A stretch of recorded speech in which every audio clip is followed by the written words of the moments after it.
forward, hand passing it, catching it, all those things.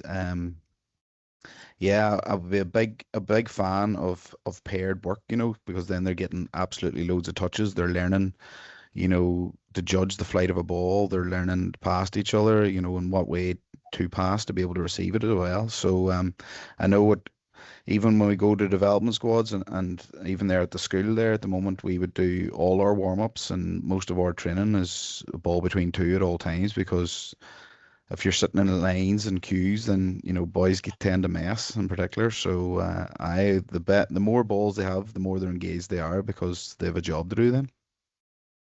Brilliant, Dermot. Brilliant, brilliant. We'll move on. We've one here for Luke. Hopefully, Luke, you're happy. Is your training sessions a lot of game-based training? Yeah, a lot of the training sessions that if like with the minors, particularly the time that I was involved with them, was all game-based.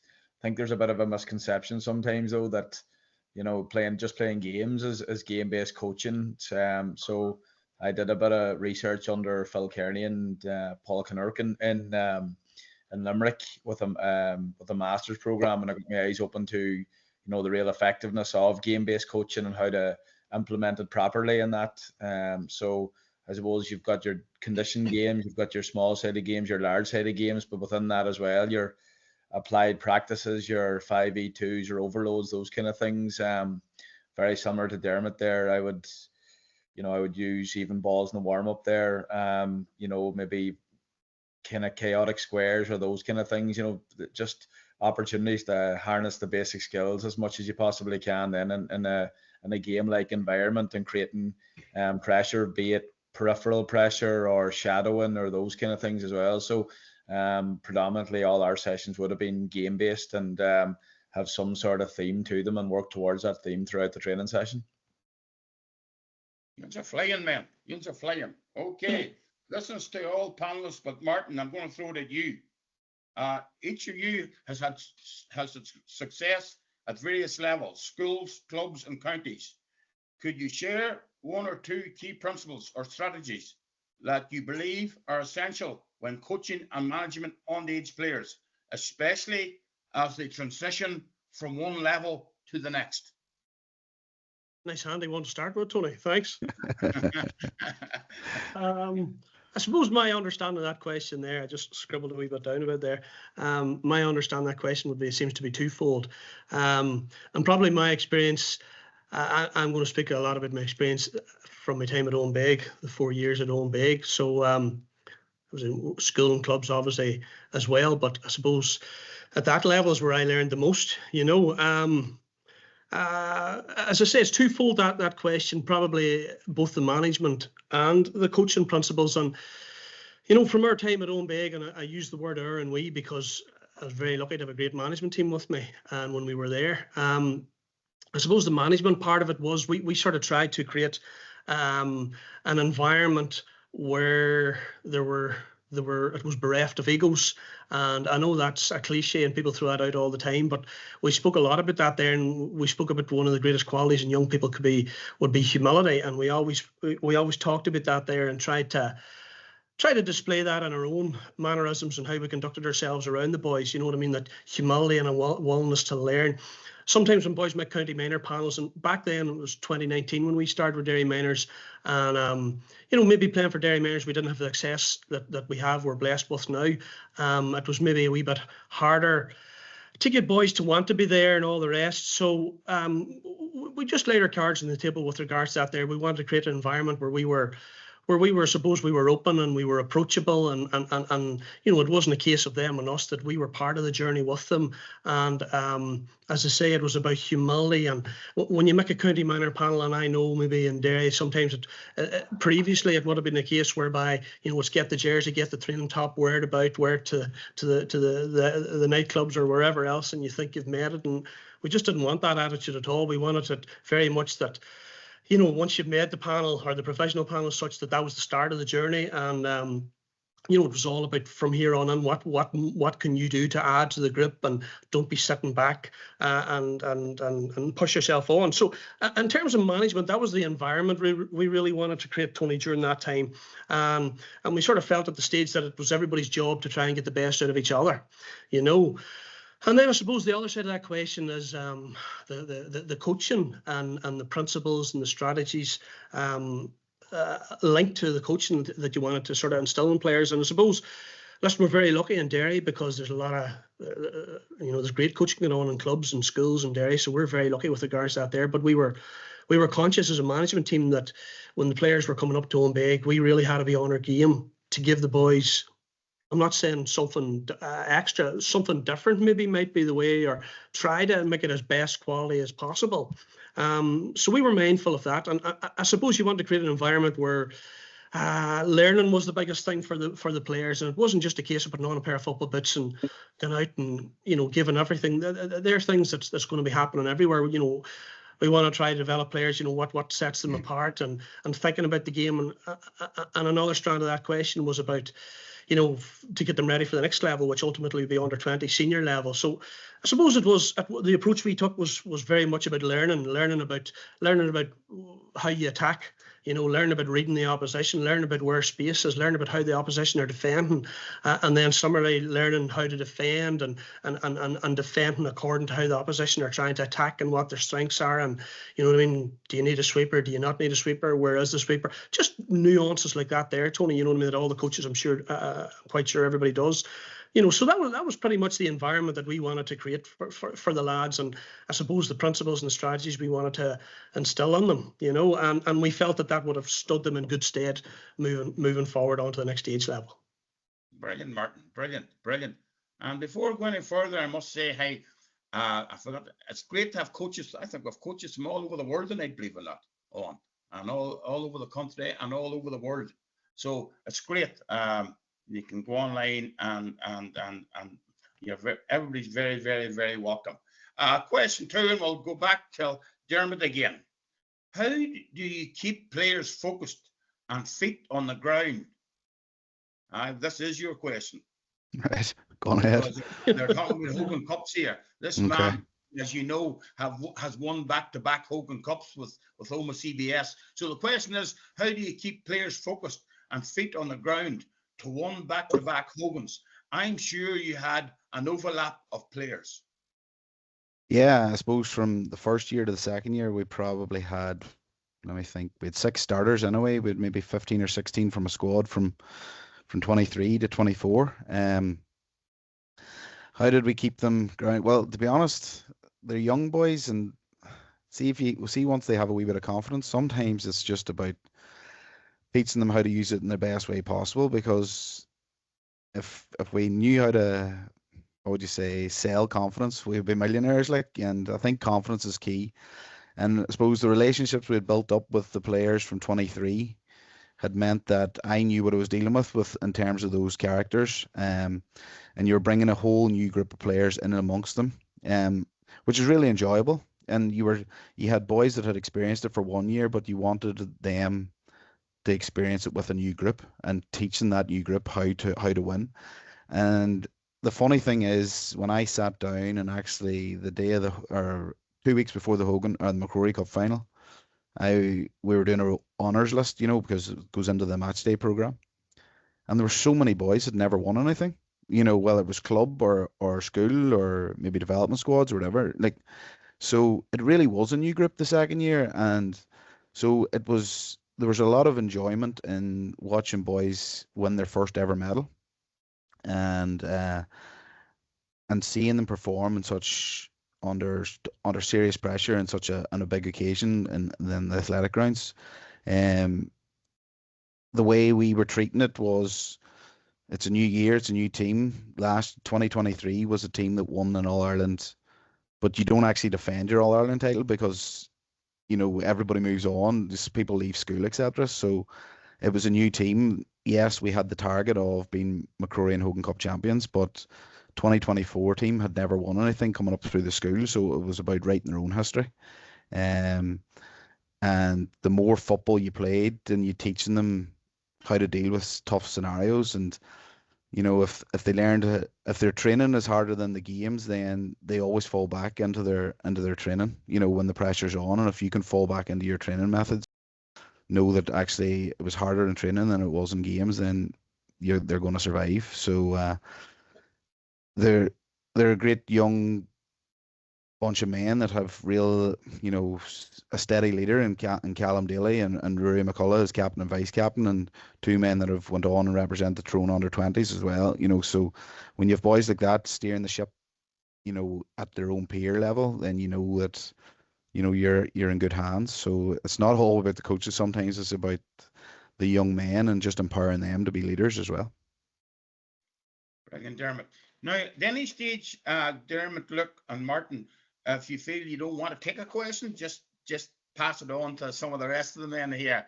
And if I'm asking you the question you don't want to take on, as I say, somebody else might take it on. So, whenever I'm asked a question, if anybody want to add on to anything from the one that did speak on it, don't put on right away and don't be waiting on me till.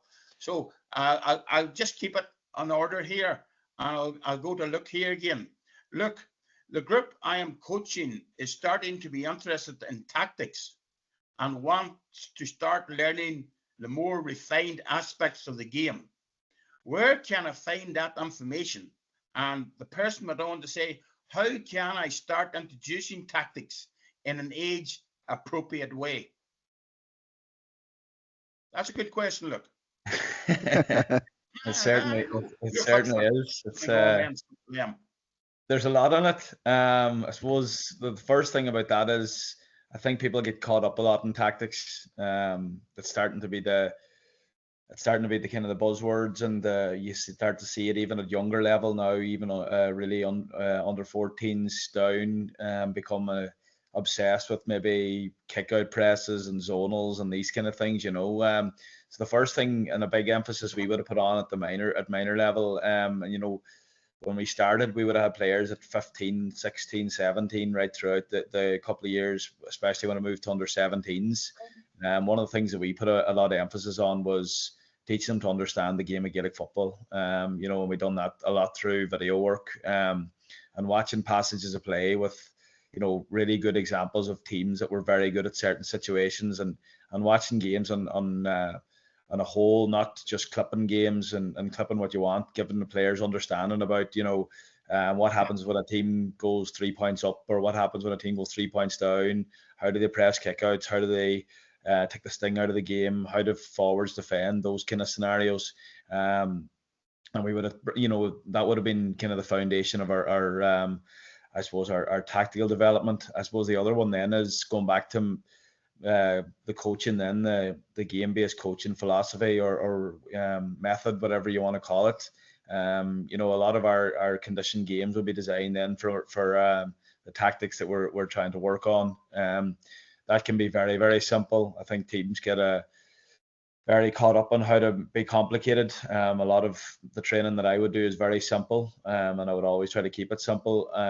But you'd have aspects of the game where you might design a conditioned game whereby you've got a zone where it's 2v2 inside, and you've got the rest maybe 8v8 out the pitch, and it could end up being a 10v10 across the pitch. And you know, maybe the tactic you're trying to work on is depth and forward movement inside, and you know that could be something as simple as that. Or you could have a zoned off pitch where there's two wide men on either side, and you know, you're trying to encourage the youth of width, or you know, as a basic principle of tactics. And then you just layer it up then. So you start with the very simple, and you layer it from you know, tactical complexity, it's called. You layer it from one element to the next element to the next element. And you know, it could be, it started off with depth. It could move then to where to deliver the perfect ball to, you know. So, you know, when the players work the ball to a certain area in the pitch, you know that the ball's coming in, and that then will in turn, you know,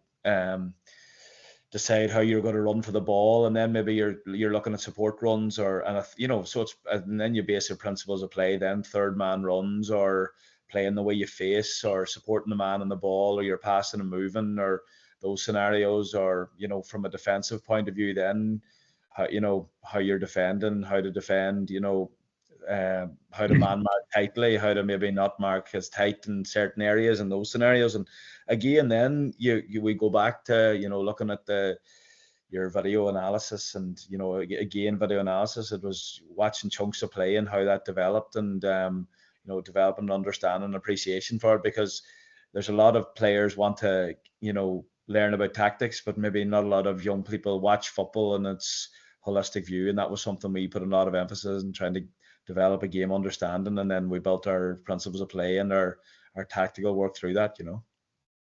Brilliant.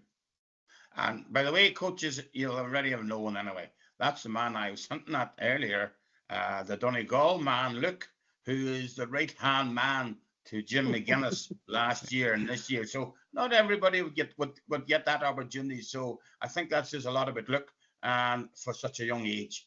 I'm not surprised at all. Okay, we'll go on to Martin here, and like Diarmaid, he won the All-Ireland with Derry in 2020 All-Ireland minor title, so he's delivered also. So Martin, how do you handle the club, school, county potential conflict? Well, this should be your question. That's why I'm giving it to you. How do you handle the club, school, county conflict, and also players getting their education and a lot having part-time work? I suppose, Tony, that's a question rears its head every year. You know what I mean? If you're involved with school, club, or county, you know what I mean? The crossover players, and many of the coaches on tonight will be like myself and yourself from Jill Club, and we experience the same as well. You know what I mean? Again, from my experience at Owenbeg, we were always very lucky in Derry that our schools were always progressing to the latter stages of the Ulster competition. So it was always a good, I wouldn't say problem situation that we had to try and, you know, manage properly. But the opinion that we took and the view that we took was very much the case that that yes, we could be selfish and we could look our player to be here and to be training with us and doing this, and the school could have that attitude too, and the club could have that attitude too, and if everybody took that attitude, well then ultimately the player is the person that loses out. So we tried very much to be player centered in terms of how we dealt with it. County football, club football, schools football, it's all very, very, very important to players. And you know, our attitude was we have to support, and we will support the player when they're away playing for their schools and when they're away playing for their clubs and counties and all the rest. You know what I mean? So I can remember back to 2022 with the minors, the Ulster Championship started the 23rd of April, and we got our full panel with us just after St. Paddy's Day. So it was practically just a month, 5 weeks before the championship. And sometimes people think from the outside looking in, it's all, you know, a bed of roses at county level, that you have these players for 6, 7, 8 months. That doesn't happen. Diarmaid and Luke will agree with me. I'm quite sure about that there. That doesn't happen. And you just have to make the best of it. And you know, our players at that stage, I think that was something to do with the lockdown, that the Ranafast was played in the springtime, and the Ranafast, I think the final might have been in the second week of March, something like that there. So that was brilliant for us. We took the attitude that it was brilliant that our players were getting that level of exposure and playing that level, competing and indeed doing really, really well. You know what I mean? And we supported them in that there. What we asked for them is, you know what I mean, that they would come up with us whenever maybe we were having group sessions on video work. They didn't train with us. They might have done bits of gym sessions during the winter. Between the whole, from maybe November, December right through to March, they might have done 2 pitch sessions. And we reconciled ourselves with that there, you know what I mean, and looked after the player and supported the player and didn't put extra burden on the player, because ultimately it's the player that suffers at that stage. You want a happy player when the player returns to you. You want a player, you know, ultimately that knows that you care about the player. You know what I mean? I think that's important, that the players know, God, these boys actually care about me, and they're not just looking their pound of flesh off me. You know what I mean? And they got rest at the right time, and so on and so forth. But probably the big thing that worked for us that year was we, as I said, players came up maybe once a week, once a fortnight for our video sessions. And goes back to the question I spoke before about, was we felt there was a lot of learning to be done then, and they were the places where you set the tone in terms of what the group was all about, and the values and the attitudes and the humility, and and then obviously you go on to the learning, the football learning, and how we can move forward from there. So it can be a challenge. A conflict would be the wrong word to use. I just say at the end of the day, it's great that players are competing at that level. And we definitely found that year, we ended up getting to an Ireland semi-final that year. Galway beat us by a point, and the semi-final Galway won it. And we found that year that our players came back in a really, really good frame of mind. And you know what? They had a really good relationship with us, and vice versa, because we had shown to them that we did care about them. You know what I mean? And we weren't just there from our own selfish purposes, and we wanted to develop them, so on and so forth. So listen, it's a situation that comes up every year. I'm sure all the coaches know that there, but I suppose my advice and my experience shows me that taking the child-centered or the player-centered approach would be the most productive. Brilliant, Martin. Brilliant. This one's directed at you, Diarmaid, so I'm giving it to you. Good. And I'm giving it because, well, you talked about your 2 All-Ireland successes with the school. You also, as coaches will know, you were coach with Paul Devlin last year when Tyrone won the All-Ireland under 20. So the question here is, Diarmaid, from your experience in Tyrone, what are some of the unique challenges you encountered when working with underage players, and how do you approach balancing skill development with keeping the game enjoyable and engaging for your young players? That's a long-winded one. I suppose firstly, You want me to keep it at a no, I'm good. I'm good. Yeah, I suppose going back to sort of to Martin's point, I suppose last year I had 3 boys in the school team that were also part of the under-20 squad. So the juggling there was just open lines of communication. I think that's a massive thing. Would you agree, Martin, on that? Definitely. And like sometimes we say player centered, but sometimes you just have to nearly actually take the decision out of the player's hands and be like, actually, no, you're not training tonight. Don't even bother coming up to training. Go get a bit of mental rest, because those boys are also sitting exams and and all that crack as well. Like they have to be a teenager or be a young adult. But I suppose some of the challenges I faced underage players. I suppose the big one is everybody. We're lucky enough in Tyrone. Everybody wants to wear the white jersey for Tyrone, and so sometimes it's actually trying, as Martin said, it's nearly trying to teach them, these, what would you say, nearly like non-negotiables that are just expected of once you put on a Tyrone jersey and things like that. And like we decided as a management team last year that, let's go, we've got the forwards, so let's just go play football, and we sort of seen that there, and maybe in the All Ireland series, we maybe didn't get it as much in Ulster because everybody knew who the forwards were, and everybody was sort of packing back and defending. But like to enjoy their football and to get boys to buy in, you have to sort of coach them in a way that they are. This is about you. We're trying to get the best out of you. It's the small things. It's the small inches that matter. And it takes the likes of Shea O'Hare. Shea O'Hare come up, maybe not having seen a lot of football in the previous 2 years being part of the panel, but in his final year, he was determined to make a massive statement. He hit the training really hard and stuff, but one of the things that came away after the first few training sessions was that if you were marking Shea O'Hare, it was difficult to track him, but if you showed him a certain way, he would struggle. But then come halfway through the year, through work on his left side, Shea O'Hare then was really, really competent on it, and will end up finding themselves kicking a few points, with his left foot through the season.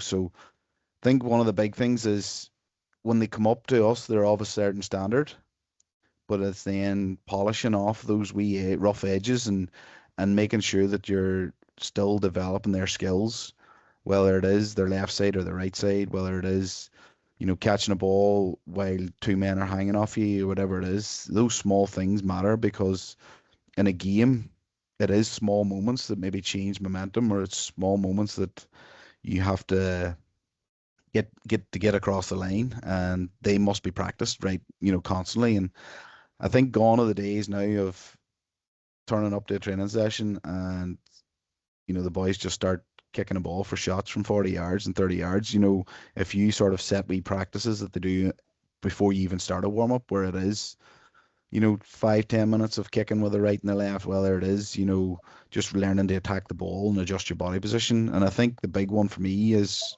for skill development is allowing the boys to make mistakes.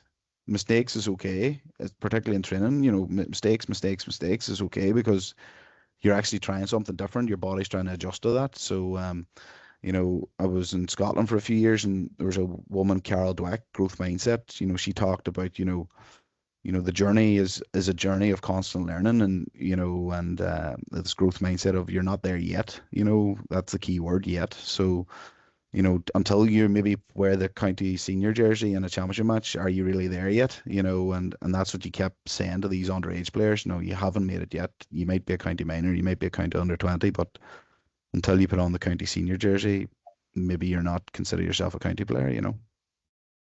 Great. Brilliant. Brilliant. And by the way, after 35 minutes, can I say there hasn't been one coach dropped out yet? So it says something about you, man. So that's great. I'm going to go back to you, Luke. At what age would you recommend moving away from basic man-on-man defending to a more developed zonal marking, or even defending with a sweeper? I feel a wee bit targeted getting that question, Tony.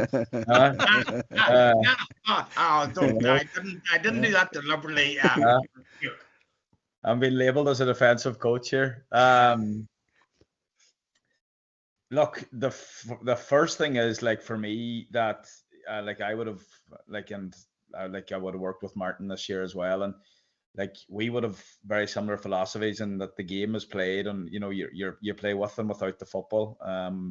You know, and 50% of the game is with the ball and 50% without the ball. So we would have put a big emphasis on you know, everybody playing both sides of the ball. So your defenders developing abilities to attack and make and tackle incisions, etc. But you're defending then, I suppose, from a very young age, like you're trying to develop the key principles of defending. First of all, your man-to-man defending, maybe your tackling, how to tackle, you know, your near hand tackling, the skill, your cueing, your footwork, all of that kind of stuff.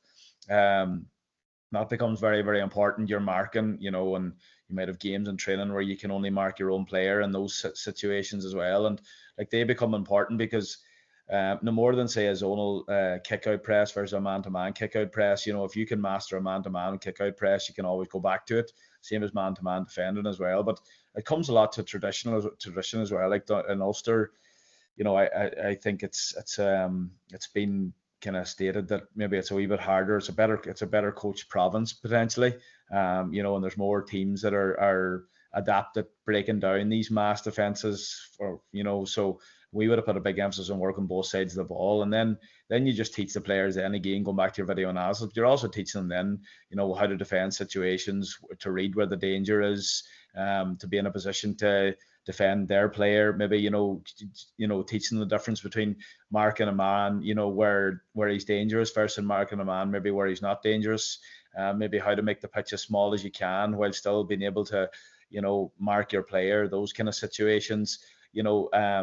A sweeper, for example, you know, and oftentimes a sweeper will come from, you know, could come naturally where you play a player drops off from maybe the middle of the pitch, or, you know, a half forward could drops off. There's very few teams now taking their sweeper from say number 15 backwards, where the way it used to be, you know. So it's not even playing a sweeper, you know, creating a +1 in defence. And again, that there has its you know, its downfalls as well, and that's determined by then, you know, how much preparation you're doing and, you know, how you're going to attack that situation. So it's all situation dependent as well. So like we would have done a lot of work on, you know, how to read each situation and how to be able to defend each situation, and, you know, how to be able to, you know, understand the basic principles of goal side defending, scramble defending, and how to get goal side, and then how to, you know, press the ball in various different situations. So like that all comes down the line. You're working that under 17, and, you know, it's not a case of everybody back. It's just when everybody,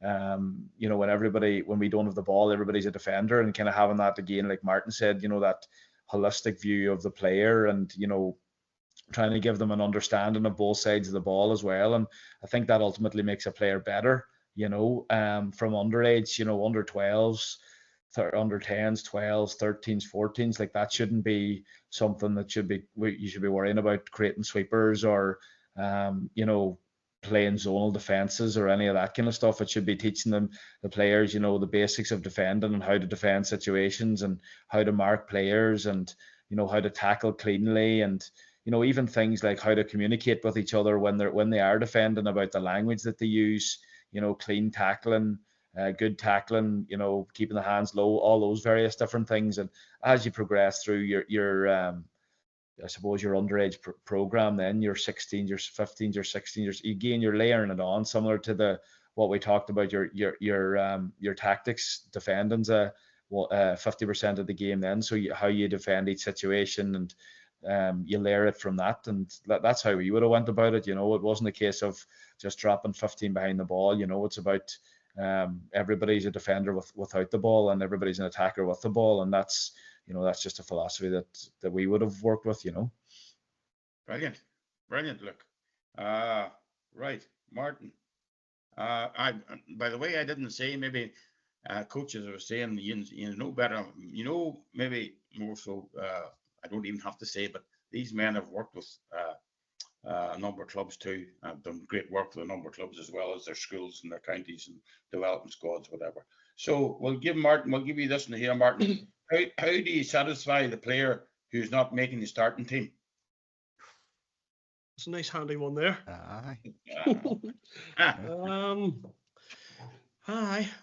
That's part of the game, part of the job for sure. And I suppose again, I'll speak about my time in Underage. Probably the best strategy we used, and we were thinking about it afterwards, that, you know, you can set up an environment in such a way that in many ways players are more self-reflecting and are more aware. There's more self-awareness from players rather than just throwing out random statements like, oh, I should be starting and challenging you and all that there, which is fine, which you encourage players to do all the time. But the right environment we always try to create, and we believe in honesty. You know what I mean? Honesty with players at the start of the minor season as such. You know what I mean? We'd interviewed every player and just discussed with them, you know, their previous year's football and their positioning and where they feel they could develop and where we feel they could develop, that sort of stuff there. So you were starting off at that level, and there was honesty at that stage from both coaches and the player in terms of where we seen the player was at and what you need to do, that sort of stuff. You know what I mean? So you were, in one way, you were letting them know where they were at, but also at the same time you were putting a carrot in front of them. You know what I mean? In terms of apply yourself fully, and this is where you can go, and you know what I mean, all that sort of stuff. So the other thing, you know, as the season progressed, obviously video work played a big role, and video work has many role or as many advantages and facets to add to coaching. In many ways, is really important, but also from the fact that video work and player accountability and video work. I suppose if you have an environment and a climate of that there, players soon learn and develop and can see themselves, you know, the standard that's required of each player in every position. Then you back that up with, obviously, you know, maybe GPS data from training and from matches and things like that. You know, players aren't silly. Players can see themselves, right? God, I need to be doing more. I need to be featuring more in our attacks, or I need to be on the end of things more. I need to be defending better. And, you know, player accountability was as big a tool that we used, and it helped. But as I say, we also encouraged, you know, players to come and talk to us. You know what I mean? And as I say, we tried to have an environment where we were approachable. And not these dragons in the corner as such, that players could come and talk to us and openly about things, and we could reach out and help them as much as possible. And I think if players see that you are genuine and you're honest with them, you know, you'll find that 99.9% of players will be, you know, more than happy to work with that there, and problems and conflicts won't really emerge. That's what we found from our experience anyway, Tony. Very good, Martin. Very good. Very good. I'm aware of the time where we're nearly 8:15 here, but now we've gone for another few minutes yet. Maybe another question each. We'll see how it's going. Now, coaches, if you have any questions, I know I got a number of questions from you, and that's the questions I'm asking. It's impossible for me to go through them all. But if you have a question, put it into the chat box there or raise your hand, and I'll take you in at some stage here, because we'll do another 15 or 20 minutes here and we'll see how it's going. If there's questions, please, as I say, put it in the chat box and I'll ask the question if it hasn't been asked already, whatever. So I'm going to go on back to Diarmaid here. This is a very long one, Diarmaid, so please put up with me here. Okay. I have been part of a group of coaches with the same lads for a number of years now. Last season, we had approximately 90 lads registered, with up to 70 lads attending training. It is fantastic to have so many boys playing Gaelic football, and we were able to enter 3 teams in the league and championship. With these numbers, we have a wide range of abilities, and I feel more able players maybe don't just develop as well as a consequence of this. I would appreciate any advice on how you deal with this. How do you bring the better players on whilst also keeping the less able players playing? That's a very good question. It is, aye. It sounds like Like, all our first years turning up for a training session someday. 90, that's some numbers. It's mad. Well, obviously, there's going to be such a range of abilities there, you know. I suppose one of the things you'd say is iron sharpens iron. So your best marking your best sometimes is going to bring each other on. Having 70 is, Jesus, nearly a number you coming from Gorchin. 70 is some number to be trying to deal with. But I would say the big thing there is, in all honesty, is, you know, as having maybe 3 or 4, I would say you have 4 coaches there or 5 coaches, you maybe have 15 or 16 in each group, you know, and, you know, you have an 8-a-side games or whatever it is, you know, so people are getting touches, because if you go any larger there, really, you know, some boys might be just not touching the ball too much, therefore they're not making any decisions, they're not, you know, developing their own skills in competitive training sessions, to maybe push on.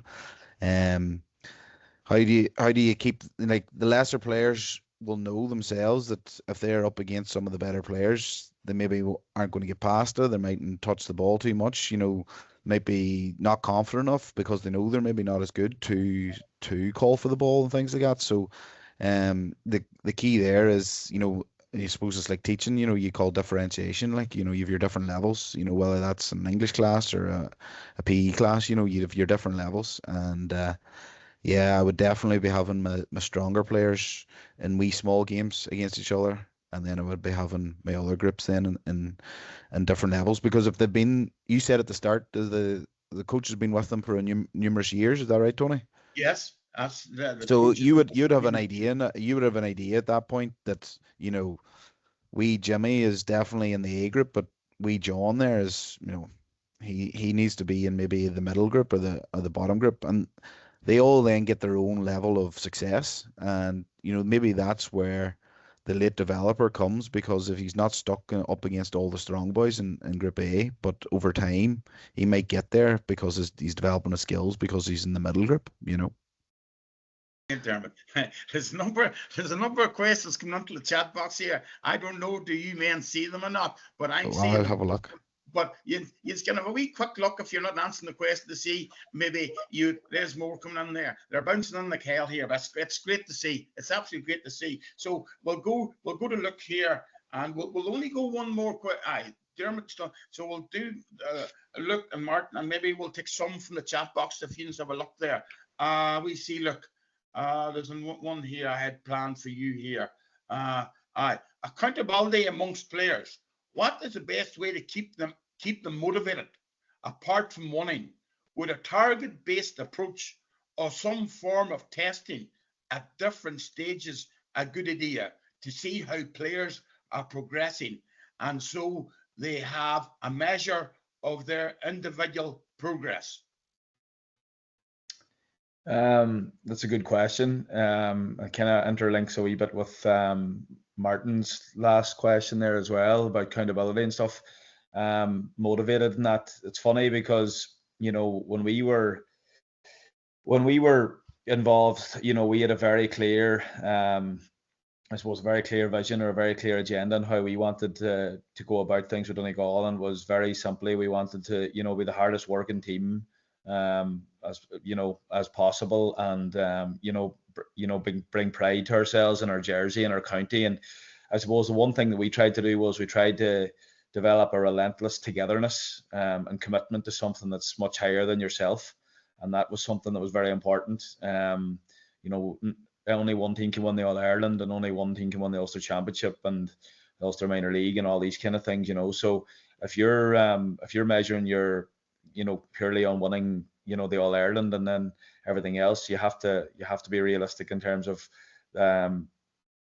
trying to develop an accountability that you're not necessarily measured just by winning. So one of the things that we would definitely have looked at was developing our players as much as we possibly can, from a footballing sense, a physical sense, you know, an overall team ethos sense, and ultimately to get as many players through to the Donegal senior team as possible. That was our goal.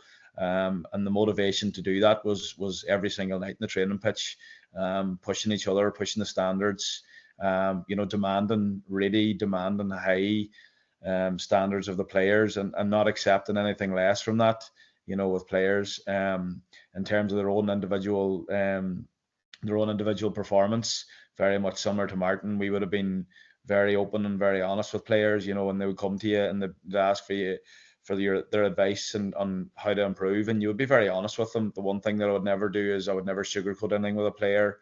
I would be very honest with them and have a very frank conversation about, you know, where I seen them within the group and how they could improve, and generally the feedback was always well taken on board, you know. But the one overriding thing that we always did was we tried to create an environment and a, you know, that it was about something higher than yourself. It was a privilege to play for your county, and we were in a very privileged position to be the ones in that particular year to represent Donegal minors and to wear the county jersey, and, you know, to give absolutely everything to the cause every single day. That was, and if we could do that, you know, if we could come in at the end of every game and look at each other in the eye, and, you know, we had some really difficult nights. You know, there's one night in Celtic Park that stands out, but it was an unbelievably emotional evening that night, because you're just so proud of every player, every single player from 1 to 35, who had given absolutely everything in the training ground, you know, in the video room, you know, being part of the group,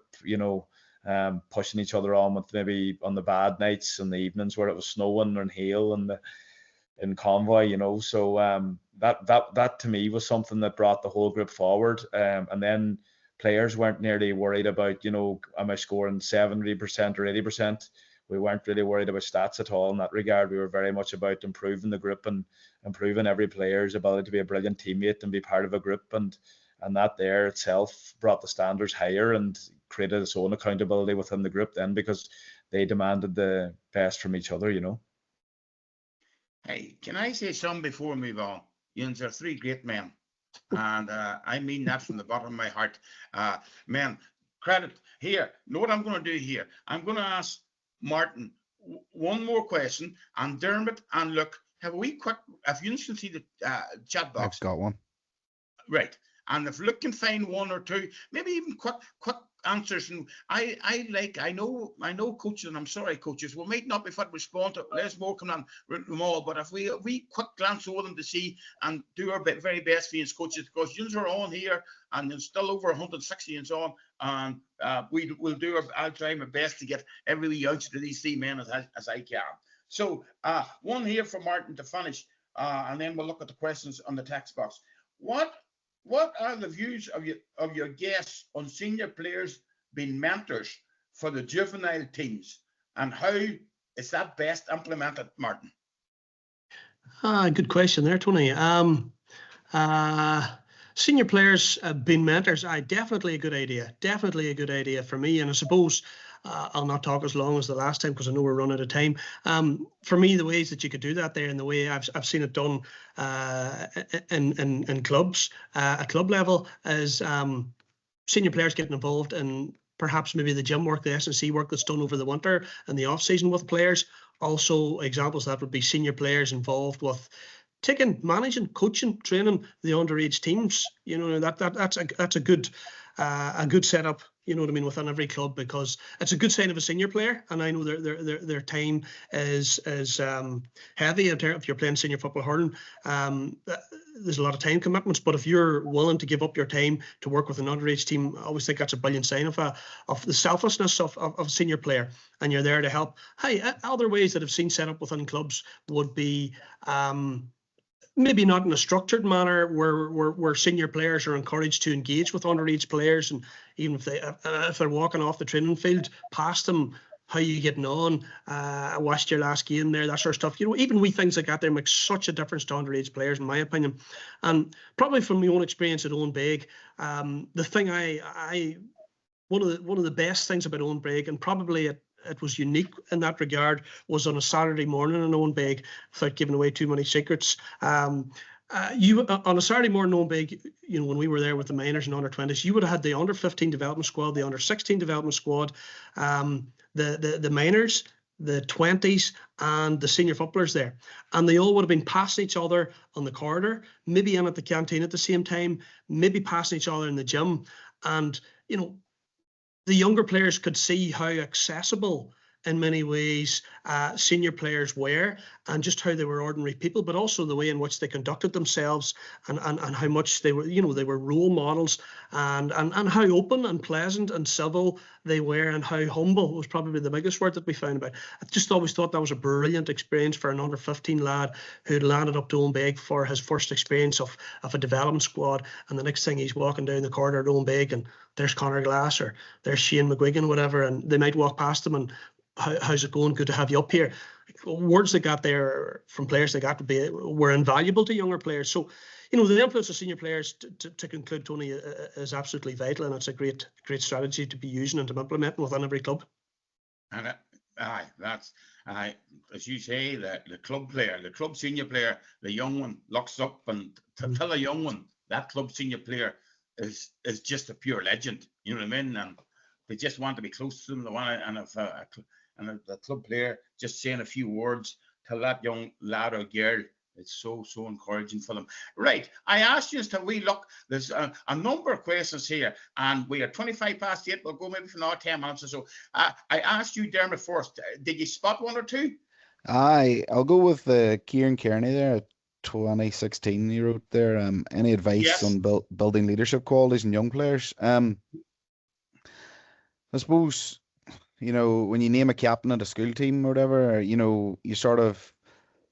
spot a few qualities, but that there's definitely still room for improvement, when you're trying to teach them, maybe as a young fella, not to have the burden of the captaincy to affect their performance and things like that. So 2 years ago it was Owen McElhone was the captain, and last year was Callum Daly, and Brian Gallagher this year from Dromore as the captain. And the three things that they all have is that, I suppose, one, they're respected within their group, but then you're trying to teach them, how to bring everybody along with you, because it's nearly like the Michael Jordan. You watch a few Michael Jordan documentaries and different things, you can see that sometimes you have to be the barker, and and you maybe have to challenge a few boys, and and things like that. But you also, maybe the modern, more younger fella at the time, if you do bark too much, then maybe they don't come along to training as much, or they don't give their best. So it's trying to teach the leadership of bringing them under their wing, and bringing the whole players one direction, and and it's okay to be crabbit, but be crabbit at the right times, and sometimes, maybe if you're annoyed with something, then come and speak to me as the manager or whatever, and we'll sort of, oh, it's all right, and you nearly have to metaphorically hold their hand a wee bit to teach them through the learnings of how to become a better leader. And the three of them at different stages have always shown that their best leadership skills is what they actually do between the white lines. But because I'm only in the starting phase with Brian, but the other two boys, they became better leaders off the pitch in terms of how they spoke to players, how they brought players along, how they pushed training, by setting their own standards, but also by, going over to maybe the boy that has had a bad training session and said it's all right, and you can still get better, and talk them through small things. So I've really enjoyed teaching those younger fellas that, and talk about what sort of leader they want to become. Is it the real dominant figure, or is it more like old Michael is sort of the sort of guy that would, talk to anybody, and bring out, he's sort of that lovable rogue, but he's one of the guys, whereas Callum Daly at times is sort of like, yeah, I'm the alpha male sort of territory, and follow me. I've got this, and it's amazing how different people lead in different ways. And, I keep going back to the McCrory Cup final this year where Callum Daly was all square with 10 minutes to go. And we maybe didn't finish the previous two games really well, but Callum Daly went and won the kick out, and Callum Daly soloed the ball out 50 yards after winning a tight kick out, and sort of showed everybody else in the squad here, it's okay, I've got this, and Dungannon didn't touch the ball for 4 minutes, so there's different ways to lead, definitely, but sometimes just having them small conversation with each other is very, very important. Brilliant, Diarmaid. Look, I think you found a couple there, hopefully. What do you want to take on, Luke? Yeah, I'll take on Nicholas Mills' question about the breakdown of your fitness work for a campaign, including pre-season and general fitness throughout the season at training sessions. That's brilliant. Go ahead, Luke. So just a very simple, a simple one that we would, again, going back to the experience with minors and stuff, is planning's the most important thing you can do as a coach in terms of your session design, what you're trying to get out of it. So I was kind of fortunate as well that I would have picked up certain things from brilliant S&C coaches over the years as well, and just your game design and what you're looking for. So as an example, like a lot of our training sessions would have been from day dot game-based sessions, very little blocks and conditioning running. We would try our best to get our conditioning running done through games. So for example, if you're looking for games where you're looking for high speed running, maybe a transitional type game or a kick out type game, or if you're looking for high intensity, accelerations, decelerations, small sided games, in a tighter area, those kind of things. So your general fitness, so generally the continuum, if you're looking for it, you want to build a bit of an aerobic base to start off with, and the aerobic base is sometimes overlooked, especially kind of towards maybe the 17, 18, 19-year-old, because some people think they're sprinting all the time, that it's a kind of a sprint sport, but there's an important element of building an aerobic base as well. So maybe longer bouts of play or games, maybe 8v8, but going for 4 or 5 minutes at a time, or those kind of things. And then you'd move your continuum into then, including your speed sessions, or particularly your S&C work with your warm-up sometimes as well, getting in your blocks of maybe speed work or exposing them to speed throughout the season is important. Then look at the game demands. Then what is Gaelic football? It's predominantly repeated sprintability, a lot of high speed running, a lot of accelerations, decelerations. So you have to think about what does that look like then in game design? How can you maybe get a drill or a game that might mimic those kind of scenarios? So simple things like everybody's done it. Some variation of a pass and support or a 3-man weave. Maybe it doesn't have a massive transfer to maybe say what you're trying to do in the training session, but you're using the ball to get your fitness working. A big believer in that as well, because you don't have that much time in terms of contact time with players. You want to maximize it from a technical, a tactical, but also a physical point of view as well. So if you carefully design that, and then in season, then all your fitness should be coming through games. You really shouldn't have to be breaking into running blocks or running. I think sometimes, you see things on maybe social media and you think you need to be doing that there. But if you carefully design your training sessions and you figure out as well, often as well, sometimes if you lose a game, it's because you're not fit enough. Sometimes if you scrape through the video long enough, you'll figure out that it was many different moments that in that game that let you down as well. So a big believer in trying to get as much conditioning as you can through games as well. And if you have access to an S&C coach who works with you, generally they're pushing hard as well to get as much as they can fitness wise through games. Brilliant, look. Brilliant. Martin, you're going to take the first now. Yeah, which one are you taking? Just the first one looked at, Tony. Yes. Quentin O'Kane.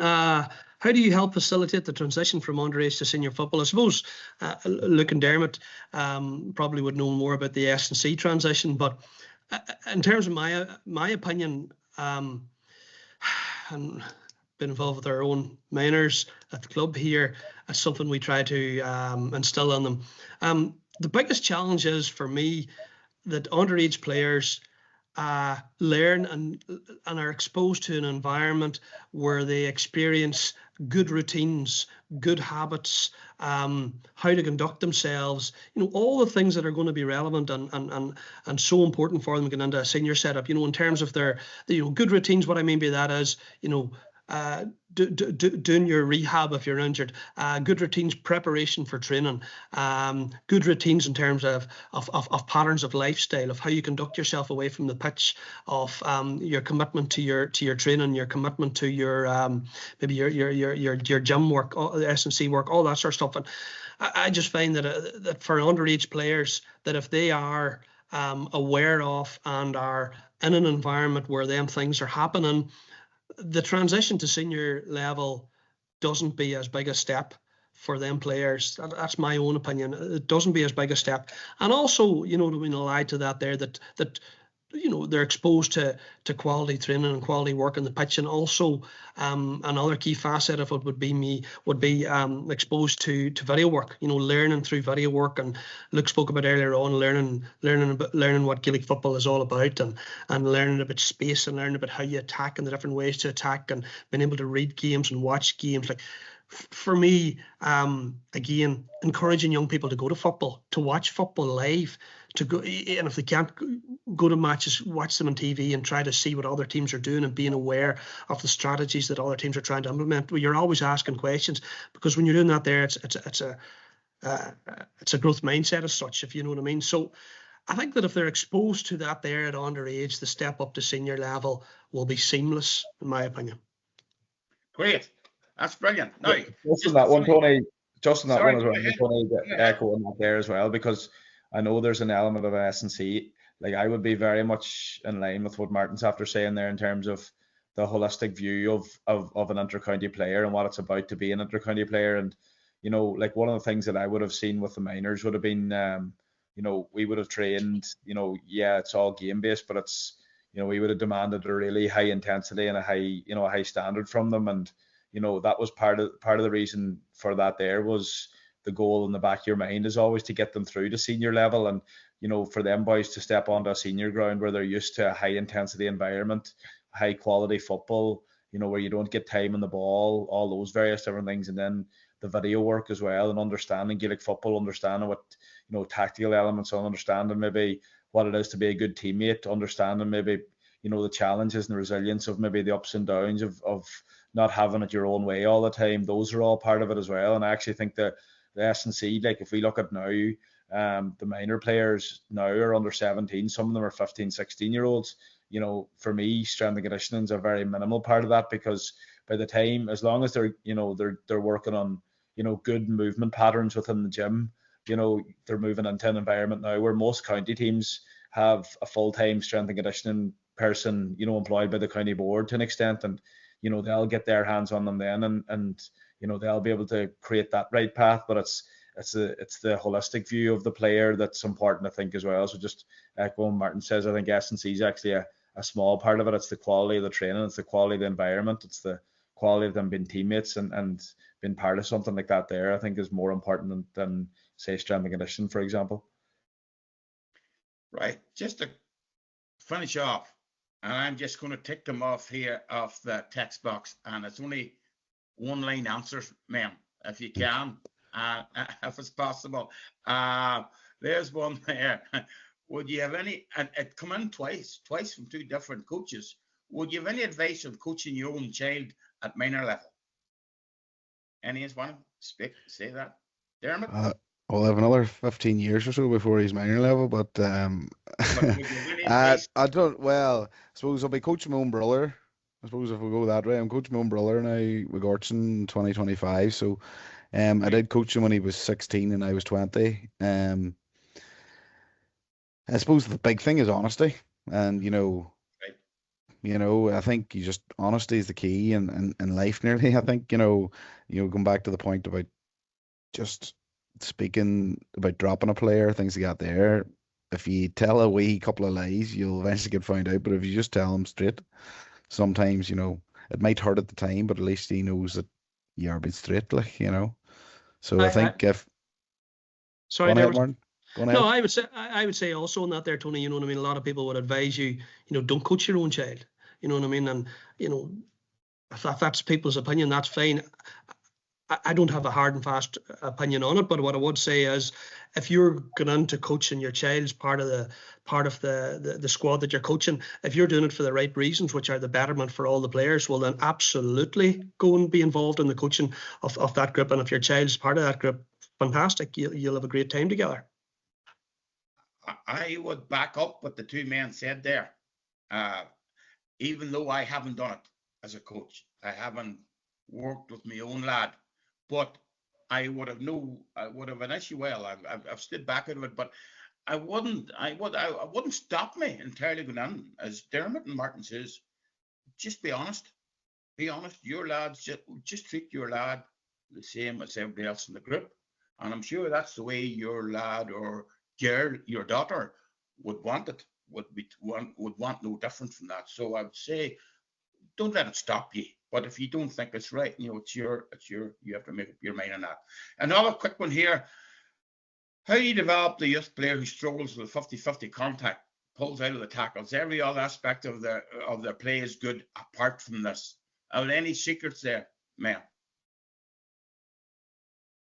I suppose just been exposed to more small-sided games of training where physical contact happens on a more regular basis rather than, you know what I mean, non-contact drills or too many drills or that sort of stuff. The more game-based scenarios and training, things like that would encourage that there. And then soon the player will be in environments where they will respond accordingly.